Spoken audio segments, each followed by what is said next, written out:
Hello everybody, I'm Arden. Welcome to another episode of Minecraft Enigmatica 2 Expert. Today, we're going to delve into a new quest chapter that I've been avoiding. And that's finally entering Ender IO. And to start Ender IO, we need to create the simple machine chassis. But let me tell you, that name's a lie. It's a big lie, at least in this pack. Because to make the machine chassis, well, we need titanium aluminide plates, which, thanks to advanced rocketry, we can now easily make in decent amounts in the electric arc furnace. We also need to be able to make dark iron, though, which thankfully is just steel combined with obsidian inside the alloy furnace, so that's easy. But the trick comes in with the infinity bimetal gear, which is just iron, right? And these grains of infinity. So I've had to get some grains of infinity previously, and we can do it manually. It's just setting fire to bedrock. The trick, however, is we need to automate this because they're used heavily in other components within Ender IO. So let's not do this manually, let's just get production on this rolling. Alright, sorry for the claustrophobia. I'm down the hole I created for my void miner because this is a nice tiny convenient spot that's right at bedrock and is always chunk loaded already for me. So, to farm grains of infinity is actually really easy in this pack. There's basically one simple tool that you need. The igniter from random things, which can constantly relight a spot on fire on demand and use nothing to do so.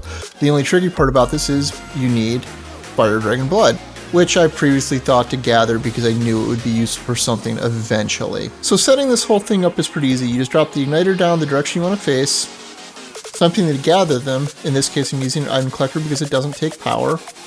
I'm going to slap a flat transfer node on the back of that, and an ender chest set to green, which is going to be my general input chest into my storage system. Once you've done that, right-click the igniter and set it to keep ignited, which will constantly light the bedrock on fire.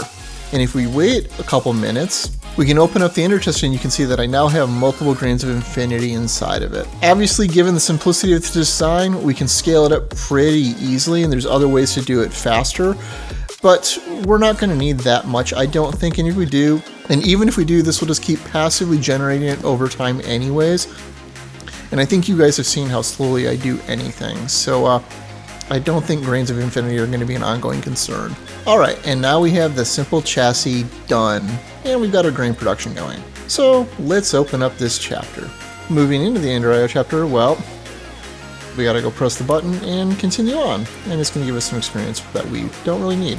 But this opens up a handful of things, including a basic capacitor that I had to create at one point to, I don't know, make something or another. But the basic capacitor is where you start needing tons and tons of grains of infinity, because it takes two to make two capacitors at a time. But if we follow this up the chain to the double layer one, you can see that this also requires two basic capacitors to make a single double layer. And if we go to the one above that, the octapedic, you can see that it takes two double layer ones, also charged draconium blocks. So we're not going to be making this anytime soon, mind you.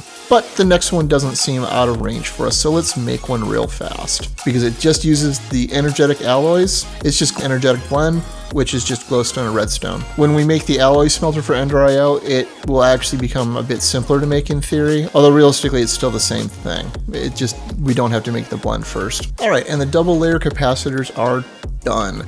Even automated all of it except for the coke dust, because I realized I've got two problems going on. One, I don't have a pulverizer sitting in my A2 machine lab.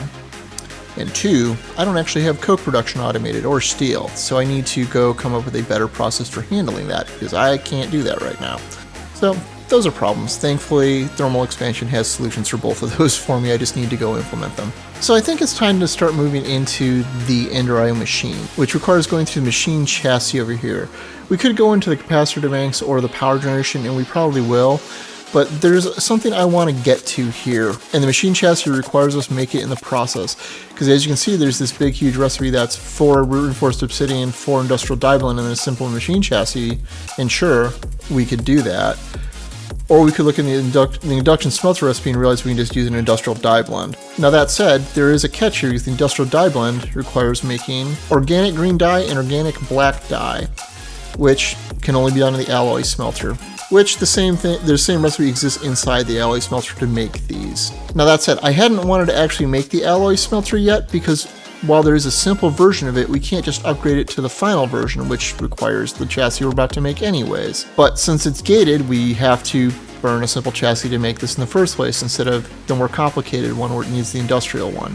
Okay, and I just put it in the wall back here just because why not? Now let's start by making the industrial black dye, and I'll show you how this generally works. It's basically the same thing as the induction smelter or any of the other multi-piece smelters where you just can put in multiple ingredients and it will cook the item. Now, Ender Ion machines can take capacitor upgrades. Those are the single, double, and octopedic ones you saw. There are also special ones you can find in dungeons that boost very specific machines, which are actually really good. The simple machines can't use any of those. So, they run pretty slow in the scheme of things, at least for most processing.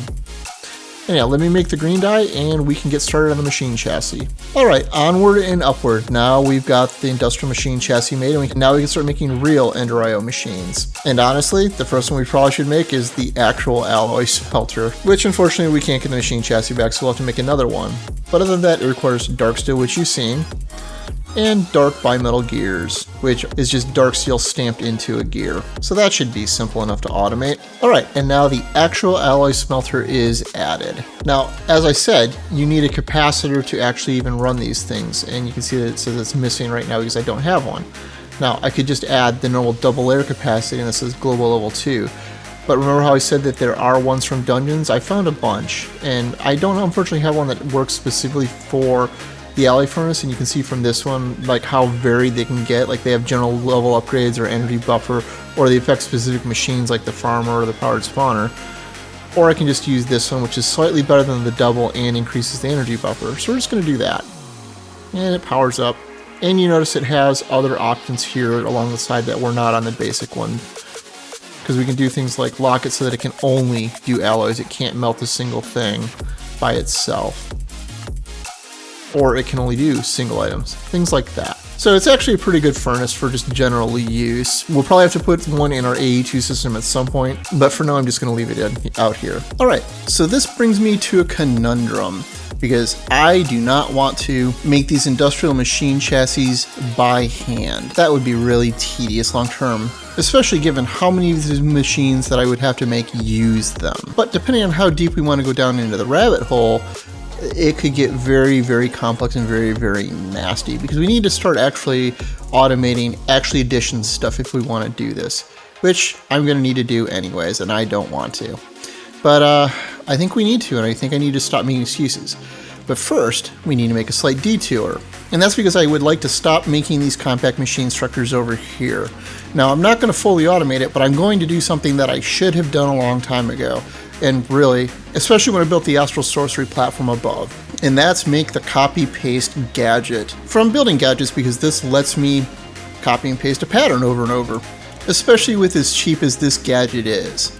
But in addition to that gadget, we do need another machine, and thankfully it's a machine that doesn't require power. We need the template manager, which is also really easy to make. The way this gadget works is you right-click where you want it to start the copy, and then you shift right-click on the opposite corner of what you want to copy. So in this case, I want to copy the whole block here. Once you have that done, you can then copy and paste at will. Or you can come down to where I've got my template manager here, put your copy-paste gadget in the left, put some paper in the right, and hit the save button, which creates a template. I should have named it, but I'm not going to keep it anyways, because I've already done it. In which case you can then take your template. If you don't want it to use the copy paste gadget or something else, you can load it. And now I no longer have to build these manually. It wasn't that tedious, but it was kind of dumb that I've been doing this whole time that way. Alright, so now that we've got the compact machine made, honestly, this episode's running a bit long, and we are pretty heavy into infrastructure week here, it appears. So I'm kind of afraid to actually move on to the automation for additions, so I think I'm going to call it here for today. As always, I'm Ard. Thank you for watching, and have a nice day.